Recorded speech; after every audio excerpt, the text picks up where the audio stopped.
할렐루야. 평안하셨습니까? 옆에 보시고 앞뒤로 보시고 축복하십시다. 하나님께서 당신과 자녀와 자손과 그 자손과 자손을 축복하여 주시고 은혜와 평강이 함께 하시기를 축복합니다. 우리는 이 자리에 계신 분들 예전에 국민학교였죠. 초등학교 입학하면 엄마가 오늘 왼쪽 가슴이죠. 뭘 따라줍니까? 네, 손수. 이 시대 문화를 아시는 분은 그래도 좀 사신 분입니다. 맞죠? 이 모르는 분은 전혀 이 세대가 아닙니다. 딴 나라 세상에 사는 사람입니다. 왜 달아줬습니까? 네. 새 옷 입혀준 데다가 감기도 많이 들고 영양보충도 제대로 못 먹고 그런 가난한 시절에 코가 자주 나오니까 수업 시간이라든지 코를 새 옷을 닦으면 여기가 반질반질하잖아요. 그래서 그걸 방지하기 위해서 이 손수건을 달아줬습니다. 이름표 밑에다. 맞죠? 네. 자문에 보면 하나님께서 사람은 각 사람의 입에 동록의 열매를 맺는다 그렇게 말씀합니다. 우리 부모들 참 억적같이 사신 분들이죠. 거의 대부분 가난할 때 농사 짓고 땅을 울고 사신 분들이잖아요. 그러니까 자녀 양육에 대한 일념은 대단하셨는데 그분들은 좀 가부장적인 제도 아래서 엄한 교육을 받고 자라기 때문에 자녀를 축복을 할 줄 몰랐습니다. 그래서 자기 마음이 안 되면 입에서 동물 농장이 막 나와요. 잘 되기를 바라는 마음에서 하는 말이었지만 그 들었던 사람들의 마음은 상처가 큽니다. 그 사람은 그 입술에 권세가 있기 때문에 그 영향이 큽니다. 어떤 상담 목회하신 분이요. 자기가 자랄 때 자기 엄마가 이런 말을 자셔야 돼. 이런 종내기 그랬답니다. 제가 그 소리를 듣고 종내기가 뭐지? 신기해서 한번 찾아봤어요. 뭐지요? 종자를 말합니다. 어른들은 항상 그 자녀를 부를 때 자기 마음에 안 들면 항상 앞에 이 놈자가 따라고 있습니다. 이건 복이 아니죠. 늘 억양도 좀 달라야 되지만 부정적인 말과 감정 섞인 말이 사람을 고통스럽게 하고 관계를 억압합니다. 특히 우리나라는 유교적 문화가 강했지요. 그래서 이런 축복하는 것을 잘 못합니다. 예를 들면 이 다 큰 아들하고 나이 많으신 아버지하고 하룻밤 지내는 게 말을 못해. 무슨 말을 해? 담임 목사와 부목사가 장난을 가는데 단둘이 가면 그보다 서먹하게 없어요. 이게 전부 다 우리는 위기 질서에 대한 가부장적인 문화와 유교적 영향이기 때문에 축복을 못합니다. 어릴 적에 대부분 다 시골에 농사 지으신 분 쌀 한 톨이 그렇게 아까웠잖아요. 밥 먹다가 숟가락 떠뜨리면 쌀 한 톨 떠뜨리면 어른들이 뭐라 하죠? 얼마나 야단치고 불효령을 내립니까? 그러니까 밥 먹을 때 기쁘지가 않아요. 어른 눈치 봐야 되니까. 야단 들을까 싶어서. 그러니까 밥 먹을 때 우리는 입을 꼭 다물고 먹어야 됩니다. 말 한마디 하면 안 돼요. 이런 것이 몸에 배어 있으니까 자연히 경직되고 자연히 어른들 앞에 나가는 게 어렵습니다. 또 어른들도 아래 사람들이 와서 자기에게 말 거는 것이 쉽지가 않아요. 이런 문화 속에 사니까 복은 우리는 쉽게 표현을 못합니다. 그래서 오늘 이 말씀을 들으면 어떤 분은 거부감이 좀 있을 수 있습니다. 또 하나가 있습니다. 제가 어제 개척교회한 최근에 개척한 젊은 목사인데요. 열정이 대단하더라고요. 얼마나 복음에 대한 열정이 불타오르는지 제가 옆에 손대다가 뒤집을 했습니다. 부산대학교 가장 젊은이 많은 그곳에 교회를 개척했는데 다 피한답니다. 젊은이들은 기대를 안 한대요. 그런데 의도적으로 자기는 전략적으로 그 개척을 했답니다. 왜? 이 젊은이들이 마음을 너무 안타깝고 고통스러워서 잠이 안 와서 젊은이들 30명하고 교회를 개척했는데 이 친구는 아예 전략적으로 전도를 한답니다. 거리에 나가서 젊은이들이 젊은이에게 가자 하나의 전도지 붙여가지고 수십 명이 전하니까 젊은이들이 다 받는다는 거예요. 젊은이들에게 나이가 드신 분이 가서 전하면 안 받겠죠. 한 명이 가서 전하면 안 받겠죠. 30명 멤버와 같이 전하니까 이들이 받는다는 거예요. 그런데 이 친구가 인사를 하면서 어떤 인사를 하는가 하면 이런 인사를 합니다. 저는 요즘 젊은이들도 이런 사역자가 있는가 생각할 정도였어요. 고개가 좀 깍딱했습니다. 사실은 그가 어떤 말을 하는가 하면 이런 말합니다. 하나님이 우리에게 복을 주시지 않으면 안 되도록 우리가 그렇게 살자. 그래서 나도 물었어요. 요즘 젊은이들은 7% 세대고 결혼도 못하고 아이도 안 낳으려고 그러고 이 모든 것이 망가진 세대고 취준생 고통, 입시생 고통, 잘 되는 거 없고 복 받을 게 뭐 있냐. 청년들에게 비교하면 복이라는 것은 있을 수가 없다. 그거는 이 시대에 안 맞는 소리다. 그렇지 않냐 그러니까 자기는 안 그렇다는 거예요. 왜? 이런 말 합니다. 제가 도전받았어요. 복음의 능력을 체험한 사람은 가만히 있을 수가 없다는 거예요. 그 안에 복음의 열정이 불타오르는데 죽어가는 생명을 보고 가만히 있을 수가 없는데 어떻게 가만히 있을 수 있습니까? 복음의 능력이 불같이 타오르는 거죠. 그러니까 하나님이 그렇게 복음을 전하면 그에게 복을 주신다는 거예요. 믿습니까? 그래서 그 한 사람의 복음이 불타오르니까 그 청년들이 처음에는 적응이 안 됐대요. 다른 교회에서 들었던 메시지가 전부 복에 대해서 부정적인 메시지만 듣고 이 청년들이 돼가지고 그런 영향이 있었답니다. 그런데 자기가 그게 아니다. 진짜 복음의 능력을 체험하고 하나님 말씀을 바르게 살면 하나님은 틀림없이 복을 주시는 분이라고 그렇게 계속 가르쳤대요. 그리고 체험하니까 그 아이들이 달라지더라고요. 무슨 차이입니까? 복음의 능력을 불덩어리같이 가지고 있는 사람이 있고 복음의 능력을 나무젓가락같이 가지고 있는 사람이 있어요. 우리는 어떤 사람입니까? 나는 지금 복음이 나를 통해서 전염이 되고 이 능력이 다른 사람을 변화시키고 헌신하게 하는 동기가 되고 있습니까? 아니면 나도 못 태우는 그런 미미한 복음의 능력을 가지고 살아가고 있습니다. 그 한 사역자가 불이 타오르니까 30명의 40명의 청년들이 다 뒤집어지는 거예요. 그리 나가서 전도하는 게 부끄럽지가 않다. 오히려 안타깝습니다. 자기들도 이전에 저랬는데 하나님 모르고 살고 술에 찌에 살고 세상 문화의 향락에 즐겨 빠져 살아가면서 나무젓가락같이 살았는데 진짜 복음의 능력을 경험하고 자신이 변화되고 삶이 달라지는 순간에 이게 복이구나. 이게 목사님이 가르친 바로 복이구나 하는 것을 비로소 깨달았다는 겁니다. 그래서 우리는 문화적으로는 안 맞아요. 그리고 또 이런 배경이 하나는 서구의 제국주의 영향이 있습니다. 복을 싫어하는 사람들은 서구의 제국주의 영향이 있습니다. 오늘 이 시대를 보십시오. 복하고는 어떻게 보면 전혀 관계가 없는 것 같죠. 성경에 1.1할 때 예수님이 빼지 말고 바르게 가르치라고 그랬죠. 그러면 이 말씀을 오늘 서구주의 문화나 우리가 살아가는 이 시대의 문화를 접수하면 이 말씀을 안 맞습니다. 지금 곳곳이 고통이고 전쟁이 기근이 일어나는데 무슨 복이냐고. 하나님의 심정은 그렇지 않다는 거죠. 그래서 오늘 이 말씀에서 우리가 집중해서 봐야 될 고유 명사가 있습니다. 이 말씀 속에 하나님께서 어떻게 말씀하시는지 한번 잘 보십시오.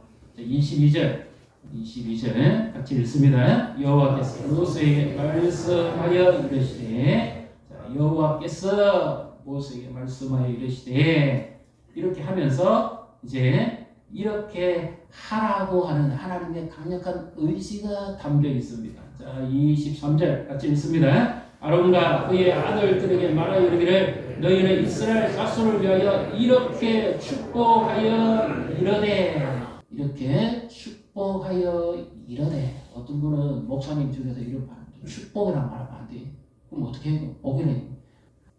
하나님 복 주시는 것이 하나님께서 왜 이런 말씀을 하시는가가 중요합니다. 이들이 지금 아직 민수기는 광야에 있을 때잖아요. 가나안 땅에 들어가기도 전입니다. 근데 가나안 땅에 들어가면 그들이 어떤 형편에 놓일 것인지를 하나님이 이미 아시고 이 백성들을 이렇게 축복하라고 하시는 말씀이거든요. 이제 24절 우리 같이 읽습니다. 여호와는 내게 복을 주시고 너를 지키시기를 원하며. 자, 여기 여호와는 하나님이 우리를 얼마나 사랑하시는지 너를 복을 주시고 지키시기를 원하며 이렇게 말씀하고 있습니다. 자, 여기에 하나님의 심정입니다. 하나님 어떤 분입니까? 복 주시기를 원하시는 분입니다. 믿습니까? 원하며 하나님이 간절히 바라는 것은 우리가 행복하고 살기를 원합니다. 이것이 하나님 아버지의 심정입니다. 이것은 부모가 자녀에게 바라는 마음과 같죠. 행복하게 살거라. 또 하나, 이 제사장의 축도라고 할 수 있는 이 말씀은 목회자가 교회와 성도들에게 복을 비는 그런 간절한 마음 잘 돼야죠. 건강해야죠. 복의 종류는 크게 나누면 영적인 축복과 현실적인 축복이 있습니다. 그런데 하나님은 이 두 가지를 다 주시기를 원하십니다. 하나님은 너에게 복을 주시기를 원하는데 지키시기를 원하며 이렇게 되겠죠. 지키시기를 원한다. 요즘 우리 단어로 표현하면 보호의 축복입니다. 하나님이 우리와 우리 가정과 자녀와 자손들을 지키시기를 축복합니다. 보호해 주시기를 원한다. 이 말씀의 의미는 이런 뜻입니다. 이들이 가나안 땅에 들어가면 저쪽 남쪽 밑으로는 아수르와 바벨론이, 그리고 지중해 쪽으로는 블레셋이, 그리고 요단강을 동서로는 이 모압과 암몬 에돔이, 그리고 해변가에는 아말렉이, 이런 가나안 땅을 그 정탐했을 때 들어가는 사람들이 보고 경험했던 그 현실이 그들에게 놓여져 있는 겁니다. 그러니까 얼마나 그들이 사방으로 적에 둘러싸여 있습니까? 그래서 하나님께서 그 백성들을 지키시기를 원한다. 이 표현은 하나님이 그들과 함께 하시기를 원한다는 말씀이고, 그리고 하나님이 약속하신 땅에 들어갔을 때 그들이 복을 누리며 살기를 하나님이 원하신다는 거예요. 여기 하나님이 복을 주시고가 전부 다 이게 미완료형입니다. 한 번 떨어지고 마는 것이 아니고 그때로부터 지금까지 계속했어. 이것이 하나님의 심정이에요. 그래서 하나님은 우리와 지속적으로 동행하시기를 원하며 우리를 지키시기를 원하며 사건 사고와 재앙과 어려움과 전쟁과 위협과 모든 것으로부터 하나님은 우리를 보호해 주시기를 원하며, 우리가 살아가는 이 시대가 광야 시대와 같잖아요. 노출되어 있잖아요. 사고로부터 사건으로부터 얼마 전에도 소방관이 숨지겠지요. 그 다음에 예기치 않는 기후의 이 상황들, 전쟁의 위협과 어려움, 살아가는 자체가 전쟁이라 할 수 있습니다. 그런데 이 모든 것에 하나님께서 우리에게 가지고 있는 마음은 우리를 지켜주시고 보호해 주시기를 원한다. 이 하나님의 마음을 알지 못하면 우리가 바른 신앙생활을 할 수가 없습니다. 하나님이 어떤 분인지를 모르는데 어떻게 신앙생활을 제대로 할 수가 있어요? 아버지에 대해서 부정적인 마음을 가지고 있는 자녀는 그 아버지를 사랑할 수가 없습니다. 아버지의 삶을 보고 한때 젊은이가, 방황한 젊은이가 있습니다. 노래는 정말 잘해요. 근데 이 사람이 아버지가 돌아가시고 난 다음에 비로소 그 아버지 노래를 하나 지었습니다. 자기가 자녀를 키우고 아버지의 나이가 되었을 때 보니까 비로소 아버지의 마음을 알겠더라는 겁니다. 무뚝뚝하고 거친 말을 했지만 그것이 나 잘 되기를 위한 사랑이었다는 것을 비로소 깨달았다는 거죠. 참여하는 마음으로 그분 믿는 사람, 지난날에 방황하고 잘못 살았던 삶을 아버지로부터 악영향을 받았다고 생각하고 살아왔던 자기의 어리석음과 무능함을 깨닫고 이제 남은 삶을 회개하는 마음으로 바르게 살았다. 이 노래를 지었어요. 하나님에 대해서 마치 우리 아버지처럼 또는 시아버지처럼 그렇게 생각하는 사람은 하나님과의 관계가 편하지 않습니다. 시어머니처럼 하나님을 생각하면 어찌 되겠어요? 얼마나 사랑이 많으신 분인데요. 우리를 위해서 아들을 되어주시기까지 하신 그 하나님이 우리가 생각하는 그렇게 무슨 하나님이면 우리 하나님 무슨 생길 사람 아무도 없어요. 24전에 2월의 첫 주인데 하나님께서 우리를 지키시고 보호해 주시고 동행해 주시고 우리의 삶을 생업의 현장을 또 이 모든 현실적인 상황 가운데 하나님이 간섭해 주시고 도와주시기를 주님의 이름으로 축복합니다. 이제 우리 히브리서 6장 13절부터 같이 읽습니다. 하나님이 아브라함에게 약속하실 때에 가리켜 맹세할 자가 자기보다 더 큰 이가 없으므로 자기를 가리켜 맹세하여 이르시되 내가 반드시 너에게 복주고 복주며 너를 번성하게 하고 번성하게 하리라 하셨더니 그가 이같이 오래 참아 약속을 받았느니라. 사람들은 자기보다 더 큰 자를 가리켜 맹세하나니 맹세는 그들이 다투는 모든 일의 최후 확정이니라. 하나님은 약속을 기업으로 받는 자들에게 그 뜻이 변하지 아니함을 충분히 나타내시려고 그 일을 맹세로 보정하신다니. 여기 보십시오. 복은 누가 줍니까? 하나님이 주십니다. 아브라함에게 약속하셨고 약속을 길이 참아서 아브라함은 그 약속을 받았고 복을 받았습니다. 창세기 12장 1절부터 4절에 나오는 말씀의 성취죠. 하나님은 오늘도 우리에게 말씀하십니다. 복이 뭐냐? 하나님이 우리에게 말씀하시는 게 복입니다. 있습니까? 하나님 나에게 말씀하시는 것. 그래서 우리 예배가 중요한 겁니다. 하나님을 제한시키면 안 돼요. 오늘 제가 이 유임을 나눠드렸죠. 명절 순서지 안에 내용도 이렇습니다. 하나님은 아브라함도 축복하시고 이삭도 축복하시고 야곱도 축복하셨고 또 그 족장들도 그 자녀와 자손들을 축복하셨는데 우리도 그렇게 명절에 자녀와 자손들을 가슴에 안든지 아니면 머리 위에 안수를 하든지 축복을 제가 사진을 하나 보여드리면 좋겠는데 우리가 해줄 수 있는 게 뭐겠어요? 자녀들에게 말씀을 주고 축복하고 그들이 머리에 안수해서 축복해주고. 근데 이것을 어떤 분 이렇게 생각할 수 있습니다. 지금까지 그거 안 해도 잘 살아왔는데 꼭 그런 거 해야 되냐. 그 마음이 부정적인 거야. 왜? 아버지를 받은 게 없거든. 그래 본 적이 없는 사람. 아버지를 무서운 사람이지 나에게 복 빌어준 사람이 아니거든. 우리의 마음은 그렇지 않잖아요. 자녀와 자손들에게 마음껏 복을 빌어주고 싶은 마음이 있습니다. 그런데 행동이 잘 안 돼. 어색해. 이런 것까지 꼭 해야 되나? 이렇게 생각하실 수도 있습니다. 그런데요. 이게 사람의 말입니까? 문화입니까? 그러면 이따가 사라졌어야 됩니다. 이게 어디에 기록되어 있지요? 하나님의 말씀에 기록되어 있잖아요. 그럼 내 입의 입술의 건세는 누가 줍니까? 하나님의 말씀이 선포되어질 때 하나님께서 입술의 건세의 열매를 맺게 하시는 줄 믿으시기를 바랍니다. 그래서 말씀이 역사하도록 신중해야죠. 하나님이 축복하시도록 해야죠. 새로운 도전과 기회를 가질 수 있도록 새학교 입학을 앞두고 있는 자녀들에게 새로운 진로를 앞두고 있는 자녀들에게 뭐 하십니까? 축복하시잖아요. 하나님도 그렇다니까요. 입술에 혀의 권세를 하나님이 주셨습니다. 노아는 그 자녀에게 축복하니까 셈과 야벳은 복을 받았고 함은 그 아들 가나안이 저주를 받잖아요. 말씀입니다. 축복을 하십니다.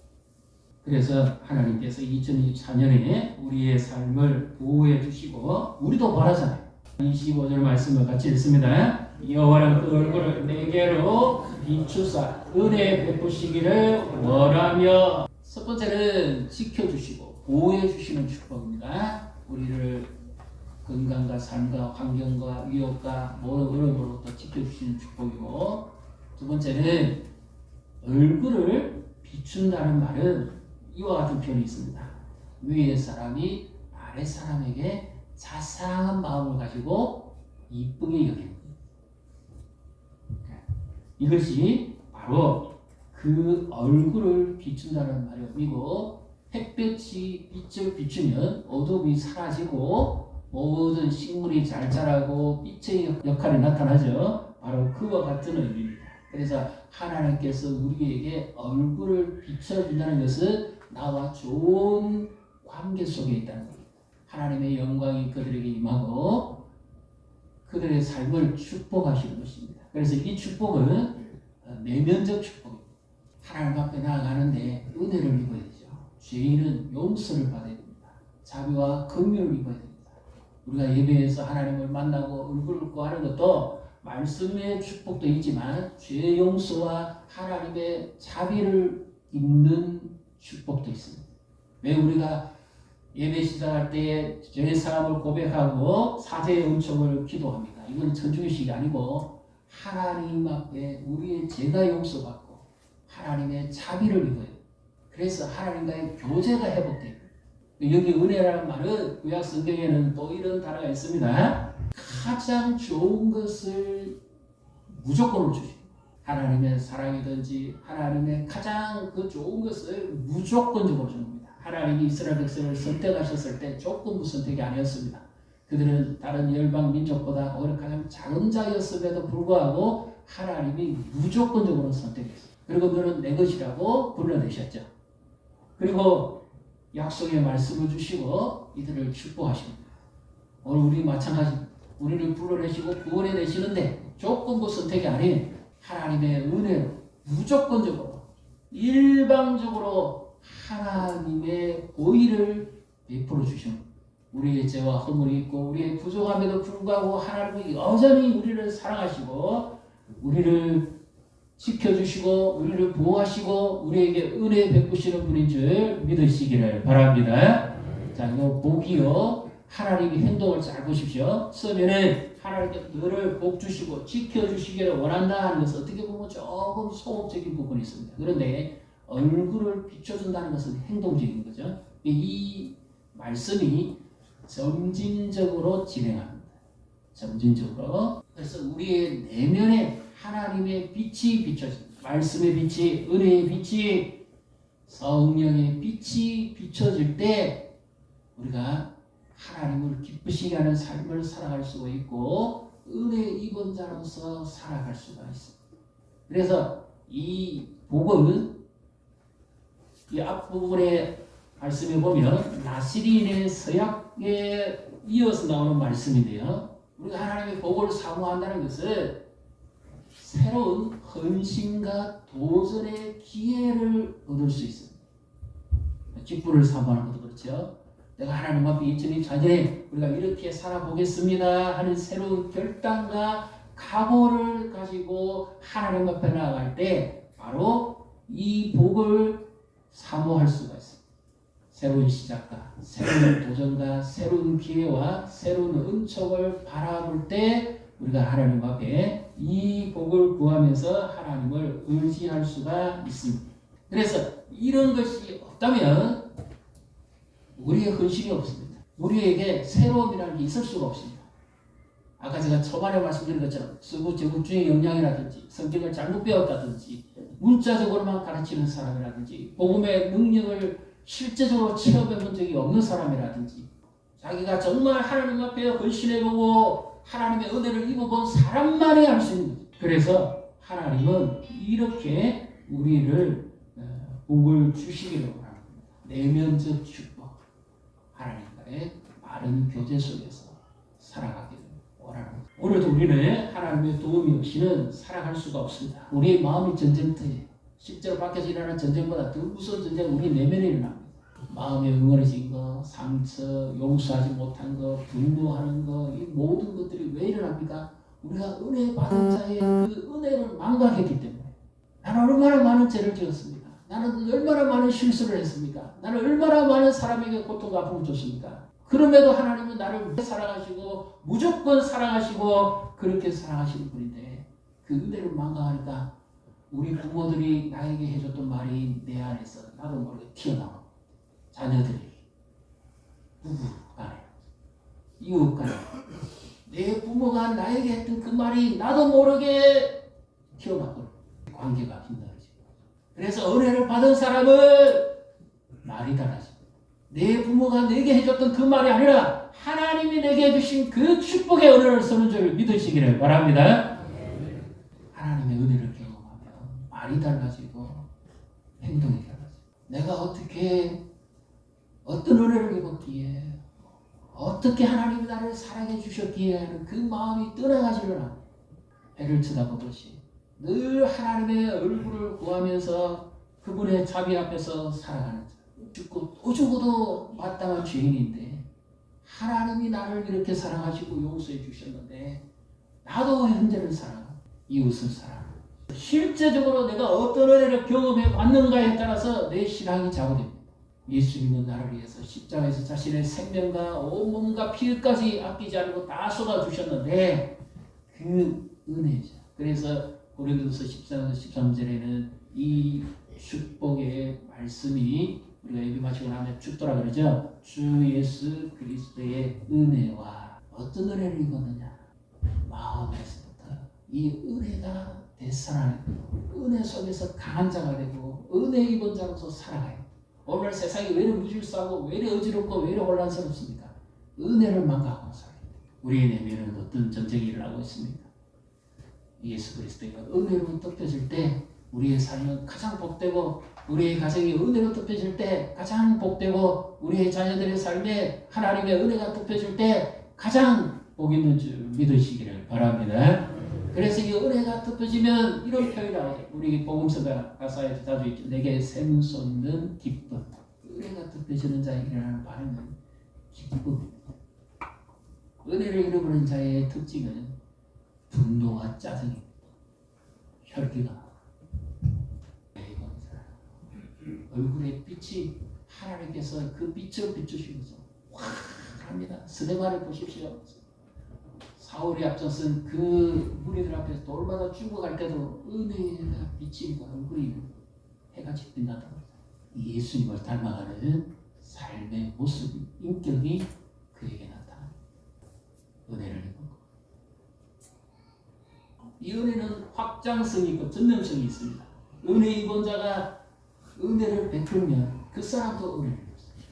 그래서 윗사람이 아랫사람에게 자상한 마음을 가지고 기쁘게 뭘 주는 것처럼 창세기 39장에 보면 요셉이 보디발의 집에 노예로 팔려갔을 때 여호와께서 그와 함께 하시며 그에게 은혜를 주시므로 하나님께 은혜를 입으니까 보디발 주인도 요셉에게 은혜를 베풀죠. 하나님께 은혜를 입으면 사람에게도 은혜를 입습니다. 올 한 해 우리가 하나님께 은혜를 입고 우리 가정과 자녀와 자손들이 하나님께 은혜를 입고 또 사람 속에서도 은혜를 입고 이와 같은 복을 누리시기를 주님의 이름으로 축복합니다. 옆에 분 보시고 축복하십시다. 은혜를 받읍시다. 은혜를 입고 살아갑시다. 은혜를 베풉시다. 예수님 안에 있는 그 속성이 뭡니까? 모세는 율법, 예수님은 은혜 위에 은혜다. 우리가 그의 영광을 보니 아버지의 독생자의 영광이요 뭐지요? 은혜와 진리가 충만하더라. 은혜 입고 사는 사람의 특징 얼굴이 덩치가 빛이 납니다. 그래서 얼굴을 보십시오. 하나님의 얼굴. 이제 26절 27절을 같이 읽습니다. 여호와는 그 얼굴을 내게로 향하여 보사 평강 주시기를 원하노라 할지니라 하라. 그들은 이같이 내 이름으로 이스라엘 자손에게 축복할지니 내가 그들에게 복을 주리라. 아멘. 자, 이 복이 점점 행동이 달라집니다. 처음에는 지켜주시고 보호하시고 그 다음에 은혜 얼굴을 비춰주시는 겁니다. 마주해 보는 거죠. 그 다음에는 이제 얼굴을 드시는 겁니다. 여기 든다 하는 것은 행동을 표현하는 것이고 움직이실 것을 말씀하는 겁니다. 그래서 하나님이 그들과 함께 하심으로 마침내 평강을 주시겠다. 평강을 주시겠다. 이것은 우리가 잘 아는 유대인의 인사, 살론이기도 하고 평안과 평강을 할 수도 있는데 이 평강은 관계적 호의를 말합니다. 죄를 지은 사람은 하나님과 관계가 평안하지 않습니다. 두려워요. 가장 대표적으로 보여준 사건이 있죠. 선악과 먹고 난 다음에 아담과 하와가 동산에서 그리신 하나님의 음성을 듣고 어떻게 하죠? 숨어버려요. 왜? 피해버려. 죄를 지었기 때문에. 마음이 평안할 수가 없습니다. 죄진 사람. 도덕이 지어져야 된다는 거죠. 하나님이 복을 주시고 은혜를 베푸시고 하나님이 그의 얼굴을 그에게 향해 드시면 그에게는 평강이 임합니다. 2024년에 우리가 바라보고 구해야 될 복이죠. 하나님은 이 얼굴을 든다 하는 말의 의미는 이런 표현입니다. 받다. 받다 하는 의미인데 재물을 받으신다 또는 보신다 하는 뜻이죠. 창세기 4장에 아벨과 가인의 제사에서 하나님께서 아벨과 그의 재물은 받으셨다는 말을 아벨과 그의 재물을 보셨다는 뜻입니다. 하나님이 그의 삶을 보셨다는 거죠. 그런데 가인과 그의 재물을 받지 않으셨다는 말은 하나님이 가인을 보셨고 그의 재물을 보셨는데 받지 않았다는 뜻입니다. 하나님이 우리를 얼굴을 우리에게 드신다는 것은 하나님 우리를 받으신다는 의미고 그 은혜로 우리에게 기쁨을 주시는 거죠. 여기에 이제 이 평강이라는 의미는 문자적으로 조금 더 들어가 보면 이런 의미가 있습니다. 온전하게 하십니다. 이 말의 의미는 빛을 대신 갚아주시는 분이다. 그래서 더 이상 두려움과 이 고통에 매여 살지 않게 하시는 하나님의 축복이 바로 이 살롬의 축복입니다. 전쟁이 일어나지 않아서 평안이 아니라 하나님과의 관계 속에서 하나님이 그 얼굴을 비춰주실 뿐만 아니라 하나님이 그 얼굴을 향하여 드시고 우리를 기쁘게 받으실 때 주시는 것이 평강입니다. 하나님은 이와 같이 우리를 보호해 주시고 은혜를 베풀어 주시고 평강을 주시기를 그렇게도 하나님은 무엇하시는 분입니까? 원하신다. 원하신다. 어떻게 이 복을 받을 대상을 한번 보겠습니다. 그러면 20장 같이 읽습니다. 너를 위하여 새긴 우상을 만들지 말고 또 위로 하늘에 있는 것이나 아래로 땅에 있는 것이나 땅 아래 물속에 있는 것에 어떤 형상도 만들지 말며 계속요. 그것들에게 절하지 말며 그것들을 섬기지 말라. 나 내 하나님 여호와는 질투하는 하나님이자 나를 미워하는 죄의 죄를 갚되 아버지로부터 아들에게로 3, 4대까지 이르게 하거니와 그 다음에 나를 사랑하고 내 계명을 지키는 자에게는 1000대까지 은혜를 베푸느니라. 아멘. 하나님은 복을 누구에게 주시죠? 하나님을 사랑하고 그 계명을 지키는 자에게는 언제까지요? 1000대까지 은혜를 베푸신 복을 주시기를 원하십니다. 그래서 하나님은 우리만 축복하는 것이 아니라 우리의 자녀와 자손, 그 자녀의 자손까지 영원히 하나님은 우리와 함께 하시고 보호해 주시고 은혜 베풀어 주시고 평강 주시기를 원하시는 분이라는 사실을 믿으시기를 바랍니다. 요즘 무슨 문화가 살기 어렵고 현실이 막막하고 되는 일이 없고 뭐 국가 내적으로도 어지럽고 그러니까 사람들이 신년에 연초에 다 어디 가죠? 점집에 가고 요즘 인터넷 점집, 타로 점집 왜 그럴까요? 운세를 확인하고 소위 말해서 대박 이기 무당이 쓰는 말이에요. 그걸 터뜨리고 싶어요. 이들은 자기 복을 구하는데 잘 보십시오. 다시 한번 3절 4절 한번 보여주세요. 왜 하나님께서 우리에게 이 복을 주시기를 그렇게 원하시는지. 이들이 가나안 땅에 들어가면 그 땅에는 온갖 민족들이 섬기는 신들이 있습니다. 우리가 잘 아는 바알과 아세라도 있고 온갖 신들이 다 있습니다. 아들을 쥐뿔이 집어 던지는 위불곰이라든지 이런 것도 있고 지금 20장 3절 4절 한번 보십시오. 너는 너를 위하여 새긴 우상을 만들지 마라. 그 말은 무슨 말입니까? 자기가 자기의 복을 구하기 위해서 점수를 행하거나 우상을 섬기거나 이렇게 하지 마라. 너는 나 외에 다른 신들은 내게 두지 말라는 말은 하나님으로 섬기려면 형상화하지 말라는 말입니다. 왜? 예수님은 형상이 없고 이 땅에 오시는 하나님의 아들이시죠. 그 예수님을 보면 하나님이 어떤 분인지를 알기 때문에 4절 보십시오. 4절 너를 위하여 새긴 우상을 만들지 말라는 거예요. 우상을 섬기는 사람의 특징이 뭐죠? 자기가 원해서 섬깁니다. 자기가 자기 복을 구하기 위해서 죽은 신 앞에 제사를 지내. 우리 민족도 마찬가지예요. 명절을 하면 제사를 지내라고 그렇게 많이 이야기합니다. 5절 한번 보십시오. 5절 잘 보십시오. 자녀와 자손 잘 되라고 제사상 지내는 사람이 결과가 어떠냐 잘 보십시오. 하나님이 지금 어떻게 하죠? 나를 미워하는 자의 죄를 갚되 어디로부터요? 아버지로부터 아들에게로 3, 4대까지 이르게 하거니와. 제사상 지내는 것이 자식을 잘되게 축복하는 겁니까? 망하게 하는 겁니까? 이걸 분명히 아셔야 됩니다. 그래야 전도할 수 있어요.